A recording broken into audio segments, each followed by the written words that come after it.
Hello friends, बरायबाय Bodo Job Info YouTube चेनेलाव दा आसा खालामो नोंथांमोना गासैबो मोजां दंजोबो दा फाइनाली SSC-MTS ओंखारबाय हावलदार पस्टआव ओंखारबाय क्लास 10 पास जानाय लोगो लोगो हौवाफोर हिनजावफोर नोंथांमोना एप्लाइ खालामनो हासिगोन एप्लाइ लिंकआबो एक्टिभ जाबाय A to Z जों नायगोन नाथाय बेनि सिगां मोनसे रिक्वेस्ट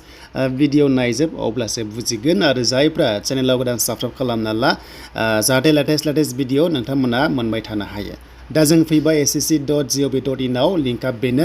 देन फैनाय लोगो लोगो नोंथांमोननि MTS पस्टआव क्लिक खालामदो आरो खालामनाय लोगो लोगो अफिशियेल नटिस SSC GDआबो नेक्स्ट लेभेलाव फैथारसिगोन गोदान पस्टआ प्लास दिल्ली पुलिस कनस्टेबल फैसिगोन गासैबो लारि नोंथांमोना आपडेट मोनगोन दा जों MTS नि डिटेल्सखौ नायनोसै जे मा नांगौ बैसो फरायनाय होनोबा जों गासैबो डिटेल्सखौ बेयाव मोनगोन दा बेनो जाबाय अफिशियेल नटिफिकेशन तो बिनि लिंकआ एक्टिभ जाबाय आरो अनलाइननि लास्ट डेटआ 24 जुलाइ आरो एग्जामा जागोन अनलाइन बेनो जाबाय 20 सेप्तेम्बरनिफ्राय 24 अक्ट'बरसिम सो दानिया बेयाव एग्जामा स्टेज 1 MTS आव पास जाबाथाय डाइरेक्ट साख्रि जायो बेखायनो एग्जामखौ मोजां हो दा हावलदार पस्टआव खम पस्ट फैदों बेनो जाबाय 1075 अनलि अल इन्डिया नाथाय MTS आव पस्टआ बारा जागोन दा पाब्लिश खालामथ'वाखै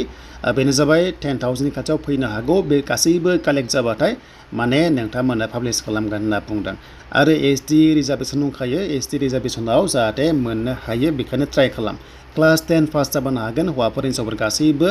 जेबो बेयाव पार्सेन्ट नाङा अके खालि क्लास 10 पास जाबानो क्लास 10 जा 12 जा एबा नोंथांमोना डिग्री जा गासैबो हायो बैसोआ पस्ट वाइज जायो आरो लोगोसे बैसोखौ मोननै रानो 18 निफ्राय 25 इयार्सनि मोनसे स' बिनिफ्राय 18 निफ्राय 27 इयार्सनि मोनसे माने जोबोर मोजां चान्स मोनो आरो प्लास आरोबाव जोंहा 5 इयार्स बारा मोनोना अब्ला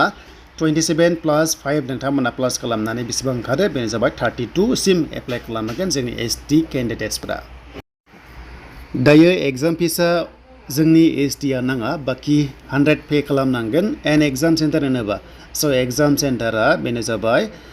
इटानगर दङ डिब्रुगड़ दङ गुवाहाटी दङ जरहाट दङ सिलचर दङ तो बेयाव नोंथांमोना गोसोबादि बासिनानै एग्जामखौ होनांगोन प्लास टेस्टफोरबो दङ लास्टिं एन्ड बेनिफ्राय एग्जामनि माखासे सिलेबासखौ नायनोसै प्लास एग्जामा जोंना हिन्दी आरो इंलिसजों होनांगोन बाट गुबुना गासै 13 लेंगुवेजआ दङ बाट जोंनिया बर' दासिमबो SSC आव हाबनाय जायाखै जुदि बर' हाबनायमोनबा जोबोर मोजां जागोन नेक्स्ट लेभेलाव अके तो बे जेब्ला जायो लासै जालांनो हागौ बाट एग्जामा ओरैबायदि नै सेसन 1 एन्ड 2 दङ सेसन 1 आव निउमेरिकेल एन्ड मेथ्स दङ रिजनिंबो दङ अके 20 कुइसन फैगोन मोनसे हाबानो 3 मोनगोन 45 मिनिट्स माने मोनसे कुइसन हाबानो 3 मार्क्स मोनगोन देन सेसन 2 आव दङ जेनेरेल एवारनेस दङ 25 कुइसन 75 मार्क्सनि जागोन आरो इंलिस दङ बेनिफ्राय कम्प्रिहेन्सन दङ बेखिनिया मोनसे हाबानो 3 मोनगोन नाथाय मोनसे रं जाबानो 1 माइनास नोंनिफ्राय दाननाय जागोन डेट मिन्स मा नेगेटिभ मार्किं दङ बेखायनो मोजाङै लिरबानो जाबाय आरो मोनसे हाबानो 3 मोनो आरो बिनि काट अफआ ओरैबायदि लाकिलि थाङो मालाबा गोजौ थाङो मालाबा गाहाय थाङो बे सोनारगोन कुइसननि सायाव आरो अके देन लास्टलि मोनसे बाथ्रा जाय हावलदार पस्टआव एप्लाइ खालामगोन पास जागोन फिजिकेल टेस्ट दङ थाबायनाया 1600 मिटार्स 15 मिनिट्सआव हौवाफोरा एन हिनजावफ्रा 1 किल'मिटार 20 मिनिट्सआव थाबायनानै कमप्लिट खालामनांगोन आरो हावलदार पस्टआव बेनो जाबाय सेलेक्शन प्रसेस नाथाय MTS आ खालि स्टेज 1 एग्जाम पास जाबाथाय डाइरेक्ट साख्रि नैबे हाइटआ हावलदार पस्टनि थाखाय हाइटआ 157 बाट जोंनि ST आ 152.5 आव जागोन आरो हिनजावफ्रा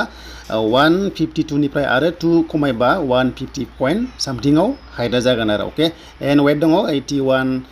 सेन्टिमिटार बेबायदि सेस दं हौवाफोरा बाट हिनजावफोरनि वेटआ 48 केजि बेबायदि दङ आरो अके दा बेनो जायफ्रा इन्टारेस्टेड दङ MTS पस्टआव खालामदो एग्जाम पास जाबाथाय डाइरेक्ट साख्रि जेबो खस्थ' गैया आरो जेब्ला एग्जाम हैनो थाङो आधार कार्ड बा ड्राइभिं लाइसेन्स एनि वान ID प्रुफ लांबानो जागोन आरो अके दा नेक्स्टआव SSC GD फैथारसिगोन आरो दिल्ली पुलिस फैसिगोन बेनि सायाव भिडिअ मोननो हागोन